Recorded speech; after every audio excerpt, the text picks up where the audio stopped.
Good evening. This is the Elliott wave update for the S&P 500 for Sunday, January 2nd, 2022. Happy New Year, everybody. I hope that everybody had a very safe and enjoyable holiday weekend, spending time with family and friends, and are getting ready to enter into 2022 with some hopefully solid, profitable trading. The fact that it is the beginning of a new year does allow me the expectation of going over and taking a review of what took place in 2021 and how that affects our long-term picture and what we can now expect moving forward.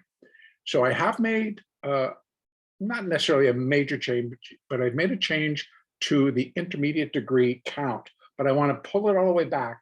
I want to take a look at our long-term picture, which is the S&P, the futures, and I have data back to 1984. So again, what the market is working through is on a cycle degree, a cycle fifth wave advance. What that cycle fifth wave will be completing is a super cycle wave 3 advance. So stepping back down on that cycle level, the cycle wave 5 will consist of 5 waves of primary degree. We just take a quick balance here to realize that Elliott wave is a system of building blocks. A 1 5-wave move of 1 degree will produce a first wave or a third wave or a different wave on 1 degree higher. So again, within that cycle wave 5, we have 5 waves of primary degree. Of with thus far, we have 1, 2, 3, and 4 waves of primary degree, which are labeled in the green. Now, within the primary fifth wave, let me bring this down now quickly to the, actually the weekly is where I need to be, sorry. Get down to the weekly chart. And here we can see primary wave 4 ends here, and now we're in this primary fifth wave, which will consist of 5 waves of intermediate degree. And so far, we've had intermediate wave 1, intermediate wave 2, intermediate wave 3, and possibly intermediate wave 4 complete. And prior, I had placed the intermediate wave 3 here, intermediate wave 4 here.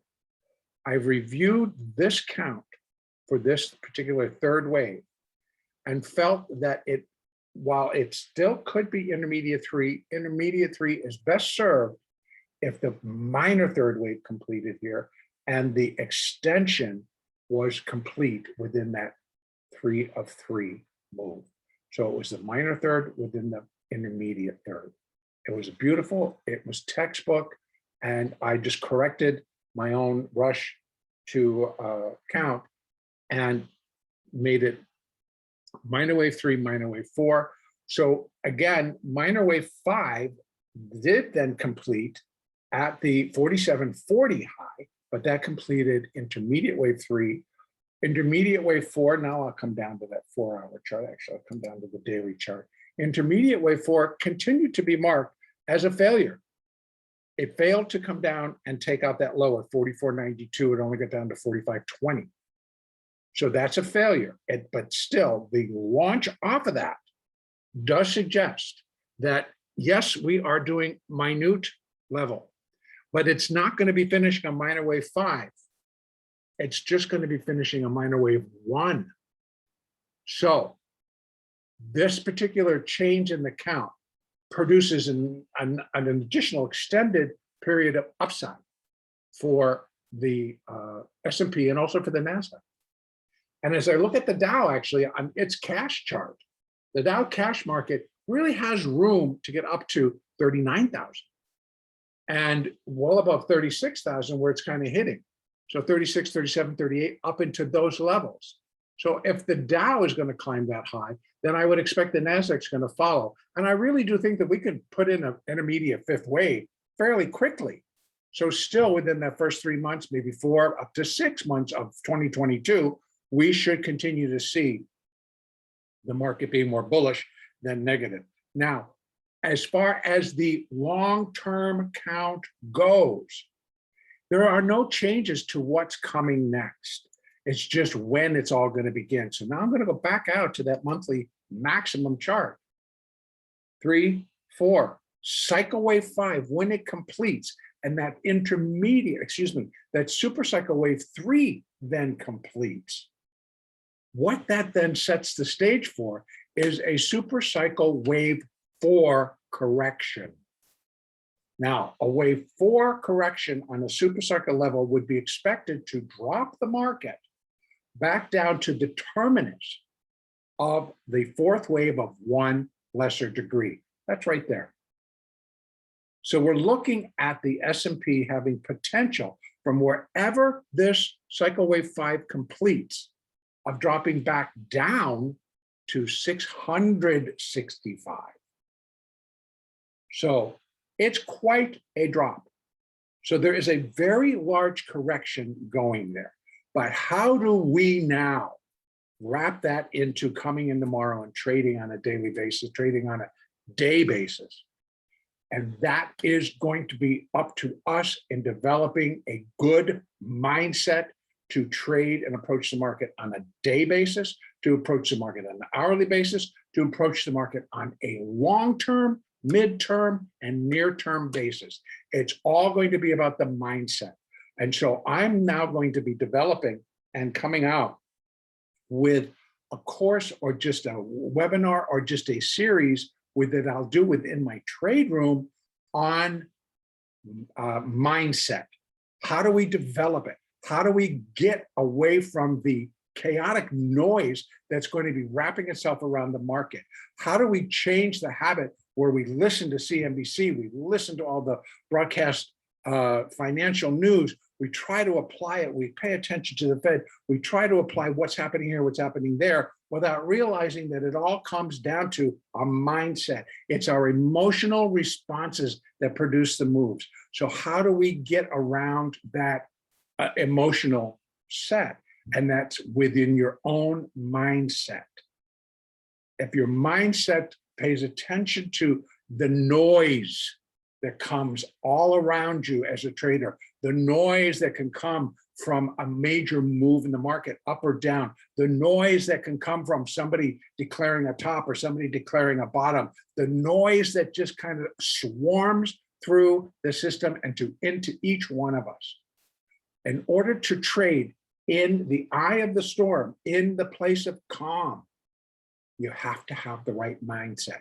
You cannot be distracted by noise. So how do we quiet the noise? There's going to be a great discussion on mindset and how we develop it and how do we use it and how do we keep it. That's what my goal for 2022 is, to really start to incorporate that into everyone's trading who maybe has it already, but now needs to maybe just do a little bit of work on it or to reestablish it. Okay, back to our picture.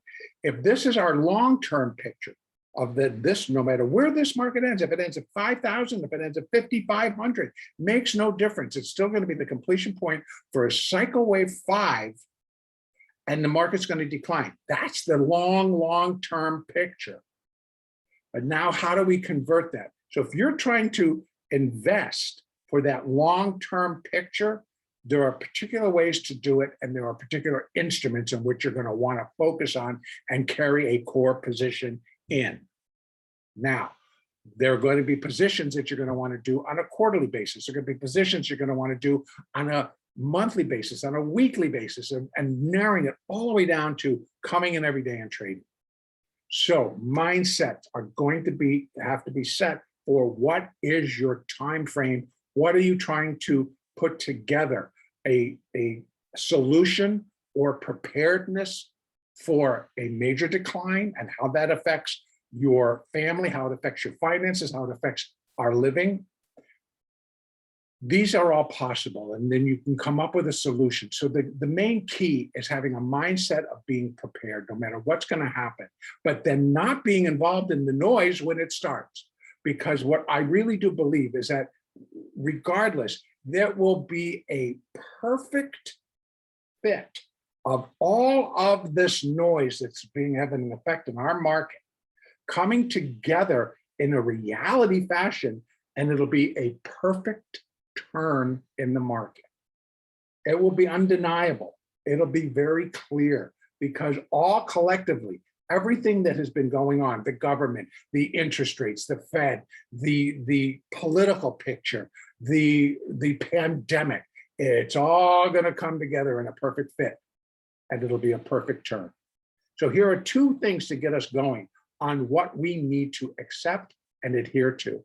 That the market is always perfectly priced. That's a given. You must accept it. The second one is the market is always correct. So that's what I mean is that when it's time and all of these factors that we're being bombarded with and made to worry about, how's this going to affect the market? How's that going to affect the market? What's this going to do? What's that going to do? Why should we care? We can come in every single day with a clear head and catch the price points, catch the price action, and not be involved in the noise. The noise is a distraction. The noise takes us away from the now and into, oh, really? Look what's happening over there. Meanwhile, you're missing what's happening in the market you're choosing to trade. So, a lot to work on. Back to what's going on. What can we look for? We're in this cycle wave 5. Within cycle wave 5, we have 5 waves of primary degree, of which we're in primary 5. Now I'm going to bring this all the way back down to the 4-hour chart. Within that primary wave 5, we have 5 waves of intermediate degree, of which I believe we have 3 and 4 are complete, which puts us in intermediate wave 5, of primary wave 5, of cycle wave 5. So within that intermediate wave 5, there are going to be 5 waves of minor degree. So I think that this count is correct in terms that it's on a minute level. So we have minute wave 1, which somehow got disappeared. We'll put it back on there. Minute 1, 2, 3, and now we're in 4. So now I'm going to come back down to the hourly chart and let's take another look. Wave 4 could be complete here. Minute 4. So again, what's this all going to do once we get above 47.98, we get above 4,800? It's going to finish minor wave 1 of intermediate wave 5.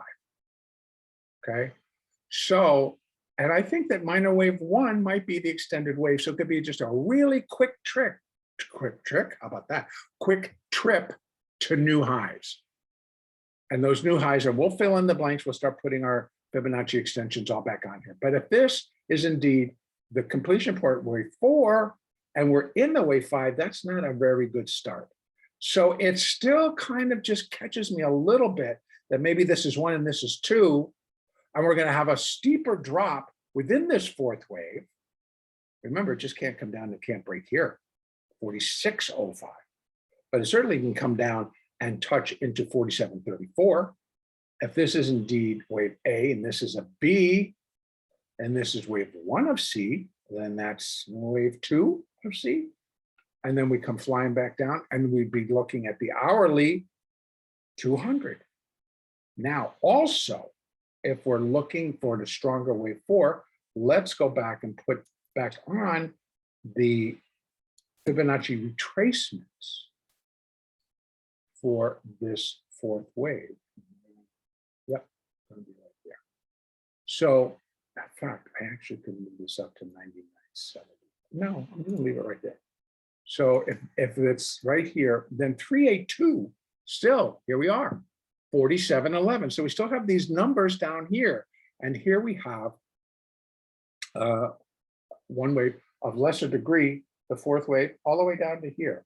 This 5th wave, even on a sub-minute level, was pretty strong. So the 4 would be down here, and it's going to match up with 47.11.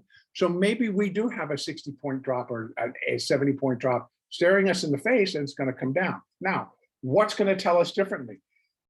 Again, if the markets just continue to rally all night, which I don't know if they will, and here's why. From what my understanding is, the European and the Asian markets are closed tomorrow. Their New Year's holiday extends and includes tomorrow. If that's the case, then Only us, only the US is out there trading right now. We don't have the benefit of the Asian markets opening, and then we get involved with that. And then again, the European markets opening, and they give their 2 cents worth, and we react, and they react to what's happening within their own markets. So here we are, all alone, pushing higher, pushing higher. And that may just take us. If we start to break, and it really, we're gonna have to break almost back above 47.90, which isn't too far from where we are.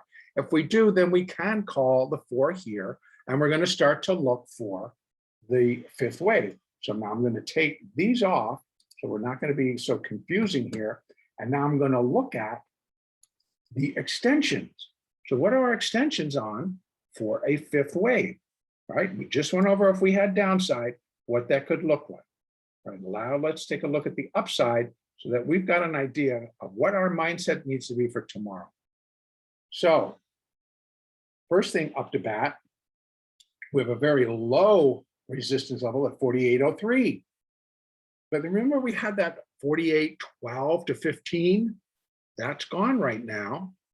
And we have 48.37 would be the next level up for a 5th wave. 5th waves are pretty common though. So we'd be looking at 48.91.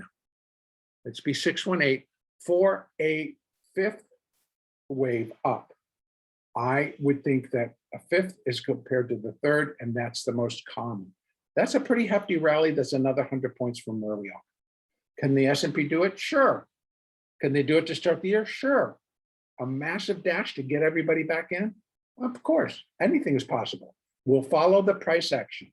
We'll follow the moving averages. That's going to be our day-to-day plan. We're going to be in the correct mindset. We do not care why the market will go up or down.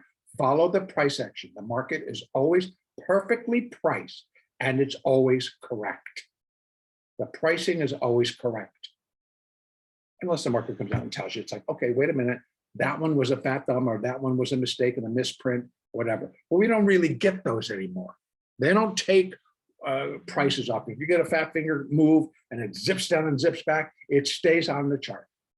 It's an extreme, but it doesn't get taken away.